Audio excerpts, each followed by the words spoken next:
Oh, hey, everybody. Welcome to How to Feed a Loon. I'm Chris. And I'm Wesley. The Loon. The Loon. And we are going to be making a classic dish today, the All-American Pot Roast. Ooh. And why is it all American? I mean, there's English and there's... Well, there are different versions of it, but this dish originated in Europe, and it eventually made its way to American kitchens. And it was on the boat. That's right, and it has been through generations making families happy every week. So we're going to make our version. So what consists of an all-American pot roast? I'll tell you. We've got some seasoned flour. We've got a beautiful chuck roast. We've got what you call a mirepoix, which is the holy trinity of onion, carrot, and celery. Mirepoix. And then we're going to slow cook that. We'll eventually add some Yukon Gold potatoes, some more coarsely chopped carrots, some pearl onions, and finally some sweet peas, and that's going to cook and get all delicious together. My outfit perfectly. Oh, of course, that's why we chose it. And we're going to cook we're going to roast we're going to cook the roast in a little bit of oil and butter, and let's go ahead and get started, shall we? Why don't you start that Dutch oven? That's a good idea, Loon. I've got some good things going on. Okay. My cooking. Okay. So what we're going to do, what we need to do, this is seasoned flour. All it is about 5 tablespoons of all-purpose flour with a teaspoon of salt and a half a teaspoon of freshly ground pepper. All right. We're going to messy, right? We're going to take our chuck roast and we're going to dredge it, which just means you're going to cover it with the flour. Ooh, Lord. And so let me just tell you a little bit about this cut of meat. meat. It's not a super expensive cut of meat. Ooh. It's chuck roast. You don't need to use a brisket because this does slow cook. It braises for a long time. It really breaks down those fibers, and it's the perfect texture. So once it is ready, it is fork tender. So do I need to make sure everything's covered? Or? Yeah, Okay. you're doing a good job. That's perfect. I've never dredged before. Speaking of fork tender. Anyway, okay, so I'm going to add about 2 tablespoons of oil in here. It can be vegetable oil. It can be olive oil. I'm going to put about 2 tablespoons of butter in here. And let's let that cook up, Wesley. Okay. Okay, stir that and turn the heat up a little bit more. All right. So we're going to be preparing this dish in what's called a Dutch oven. It's absolutely wonderful. You can also do this in your slow cooker. It's a little different the way you would do it in the Dutch oven. You just go to the site, howtofeedaloon.com, and look for this recipe, and you'll see how to do it in a slow cooker. And then you can buy the Dutch oven from there, too. When you're on How to Feed a Loon, you can go to the store and you can purchase this wonderful Dutch oven. They're not that expensive, and you'll have them for a lifetime, and they distribute heat perfectly. You can bake with them, you can cook with them. I couldn't live without it, just like the Loon. Oh, that's sweet. All right, we're ready for the dredge report. Okay, let's do it. Okay, now we're going to take that. It's been fully dredged. You're going Lord, to shake the excess flour off. Thank you. Okay, Sorry. it's sizzling. It's ready. Now what that flour does is go ahead and put it on in there. That flour is going to sear the meat. It's going to make a nice little kind of like crust, so it's going to get really brown on the outside and keep those juices nice and juicy on the inside. So we're going to brown this meat for about 10 minutes, 5 minutes on each side. Okay? All right. All right. All right.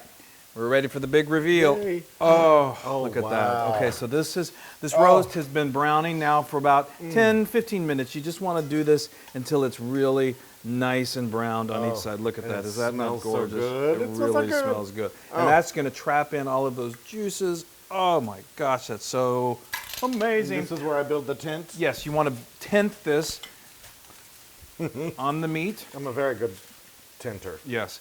So what that does is it just helps keep the meat warm while we're continuing to do our cooking. Hey. So now what we're going to do is we're going to take our mirepoix, which again is Mirepoix. onions, carrots, and celery, and we're going to put that into the oil that the meat was cooking in. Now you need to have about 2 tablespoons in here. If you have a little more, that's okay. If you feel like you've got too much, feel free to take a spoon and discard some into a bowl. But we're going to go ahead and dump the celery in here. Okay. And then we're going to put the onions in here. Yay. And this is when it's really going to start smelling awesome. Crazy. And then the carrots. These are the finely chopped carrots. Now these carrots, these are 2 carrots. So what this is, is I put this in my food processor to get it really finely chopped, because what these do, these just intensify the flavor of the roast When they're while chopped it's cooking. smaller? When they're chopped smaller. Yeah. A little bit later, we're going to take a couple of these carrots and we're going to do some large chops on it and put it in at the last minute, so just to give it a little more flavor. But this really enhances the flavor of the roast. So what we're going to now do is going to cook this down. So now you called this something the other day, and I don't know what it was called, like sweating, which I Oh always yeah, do. yeah. Well, you know, they say that you can sweat these vegetables. You know, they get hot and they get sweaty and they get limp, and that's what we like them. We like them to get kind of tired and just want to relax. So we're going to let them chill in this pan over some medium heat. We're going to close them back up and check back in about 5 minutes. Sound good? Okay. Oh yeah, nice. Ooh, okay, those so look that good. Mirepoix, Looks like they just went to the gym. they're really sweaty. sweaty, but they are relaxed and enjoying each other. So now what we're going to do is we're going to take 2 tablespoons of all-purpose flour and we're going to add it into the cooked vegetables. And what this is going to do, it's going to thicken it up as it cooks. It's going to make that sauce just really yummy and really delicious as it cooks. So you see it clings to those vegetables. Oh. And it's wonderful. Okay, now we're ready to deglaze the pan. So grab that beef stock, that homemade beef stock, which you can make yourself by just going to howtofeedaloon.com and looking at the recipe for beef stock. Or you can use the store-bought. Nowadays they have perfectly good store-bought beef stocks that are available for you. So pour that in there. Ooh. Okay, you can spill a little. It's Sorry, all right. I don't usually pour the beef stock. No, he's not a beef stock pourer. Okay, so now what we're going to do is why don't you do this, Wesley? Take this and just scoot it squirt around, around and what it? he's Okay. going to do, he's deglazing the pan, and what that does is it releases all of those wonderful little bits that were stuck to the bottom of the pan from when we were searing the meat.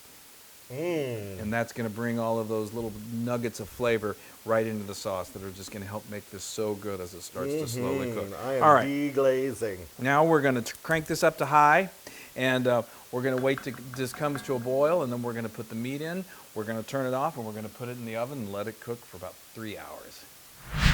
Okay, let's see. We've had, all right. Now, so the stock and the vegetables have come to a boil, which is yes. perfect. They smell amazing. All right, detent the meat. Detent. And okay, now you're going to see there's a little bit of some of the meat has Ooh, released. there's some juice. They release some of its juice. That's perfectly normal. That's good. Okay. So what we're going to do is we're going to take this meat, this beautiful piece of meat. That looks great. Look at that. And we're just going to place it right in there, and it's going to cook in those juices. And then you said, Yeah, pour that in there, because that's chock full of flavor, and we want all the flavor we can get in there. Here, let's get we all go. of this good stuff in there. Wow. That's why they call it the All-American pot roast, because it's so all-Americanly good. All right, now we're going to put the lid back on this, and we're going to go. We've preheated our oven at 325 right before this came to a boil, so it should be good to go. Okay. So why don't, Wesley, you go open up that oven. I got I'm it. going to carry this beauty. I'm going to turn off the heat, carry this lovely piece of meat over here to the oven. Alrighty.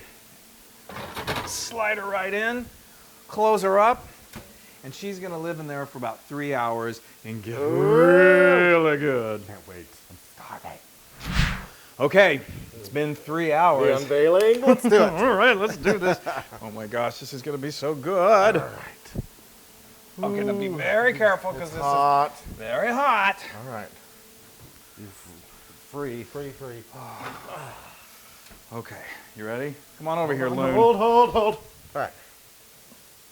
Oh, look Wow. at that. It's just cooking. It smells. Can we eat it now? No. It's still not quite done. Oh my God, it's so tender. You can. You gotta have to be careful, because it's gonna want to fall apart. It's so tender, but it won't. But okay, we've got here 3 Yukon Gold potatoes that have been roughly chopped. We're gonna add those now into the mix. We've got 2 carrots that have been roughly chopped. We're gonna add those into the mix. Alrighty. We got a cup of pearl onions. Oh, they're that are so gonna- adorable. They're very pearlish. And these that match my outfit. Right. What is that, a cup of peas? That's a half a cup of half peas. a cup of peas. Okay. A half a cup of peas. Go ahead and just dump it. Oh, You're very dainty when you do it. Okay. All right, so now me. what you're going to do, you want to submerge all of this into the liquid, because we're going to now stick it back in the oven We would wait to put these vegetables in at the last 45 minutes of cooking because we don't want to overcook them. We want them just to become just tender so they can absorb some of the flavor. If you cook them as long as we cook the roast, then they become too mushy and aren't as appetizing, and they lose some of their bright, vibrant colors. So How long? How long? this is going to go in for another 45 minutes. Aye. And Crap. We're almost there. We're almost there. Do you need any salt and pepper, or is that all right? No, we'll add that at the last touch. Okay. All Oh, right. isn't that pretty? Look at that. I know it. Wow. Okay. Okay. All right, come on. Open her back up. We're almost there. It's gonna be so good. Okay. Close her up. 45 more minutes. Oh, wow. That smells Okay. amazing. Wow. Okay. So now the all-American pot roast is out of the oven. The veggies are beautifully cooked. All of the flavors have melded together. So now we're This going to is very kinda tricky. delicately, we're going to remove this from the pan. Okay, where's the meat? Do you It's see down the meat? under here. You can just do it in, you know, it's meant to be a little sloppy. Look at that. Oh, wow. Okay, there's the other. And the meat is so tender, it's Oh, going to fall a wow. little apart. No, that looks amazing. Are Yeah. you kidding me? Yeah, I think I'd eat that. All right, so now we're going to take the rest of this, and we're going to just use this. You want to use a slotted spoon because you want to try and get rid of those small, tiny carrots that we used earlier to cook with, You and wanna the keep them in onions. and- there? Is that- yeah, yeah. yeah, we're going to strain that. And So you want to keep the little onions in there? Yeah, yeah, I You wanna mean- bring the big not the big onions, but the big carrots, right? yeah, Okay. yeah, yeah. We like the big chunky We like our vegetables. big carrot. We like our carrots and our potatoes big and chunky. All right. That's a platter full of pot roast. That looks delicious. Okay. All All right. Oh, wow, this looks amazing. Yay! So, okay, so now we have plated the roast. We've got the vegetables on top. We've added a little parsley Parsley as a to make nice it look little pretty. garnish. And, you know, I mean, it needs a little more flavor, doesn't it? So let's make a little gravy. Let's make That's a little right. sauce to add to it. So what we've done is we've taken a colander and we've added some cheesecloth. You can, if you have a really fine mesh sieve, you can do that as well. Just you want to, you just get want all of the the juice to go particles, through yeah. and keep the And solids I'll behind. hold. So he's going to hold that. Yay. Okay. And so Now I just, do that. Yeah. 'cause I think I've actually done this before. You have, haven't you? You could notice it once. Be careful. Okay, we're just going to let that soak through. Okay. It's going to take a couple minutes. We got plenty of juice in there, though. Look at that. Do we? Mm-hmm. So you're going to want to continue to do this. This will take you a couple minutes. There you go. I think we got it. So what do we put it back there? You know, we want to get all that good juice through there. Look at all that juice.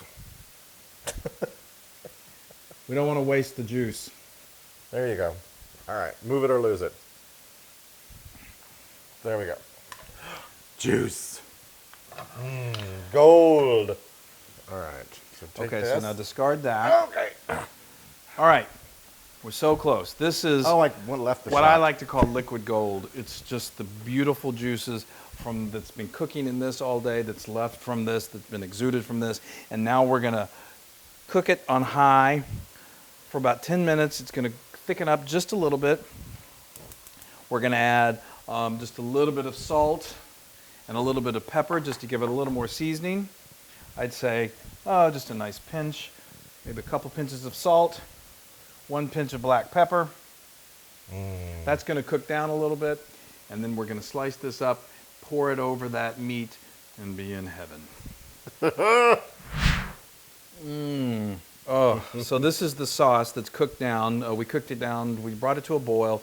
It thickened slightly. It's kind of like in between an au jus and like a gravy. Now, if you want to, you know, it doesn't take much of this sauce, and you don't need a lot for this pot roast. But if you really want to stretch it and you want to make some more, you can add some more of your stock. And of course, you can thicken it with like a cornstarch slurry or a little kneaded butter, a little flour with butter. But this is perfect. So let's put a Lovely. little over the meat, shall we? Yes. Ooh, hello. Okay. Now, are there any other steps? Because I'm dying. Yeah, there's one more step. What? you have to eat it. Oh, well, that's not a step. All right. All right. Here we go. Oh, wow. Look at that. That is fork tender meat. Yeah, that's ridiculous. Oh, lordy, lordy, lordy. All right. Oh, wow. Yeah. Now that is Loon approved. And that's how to feed a loon.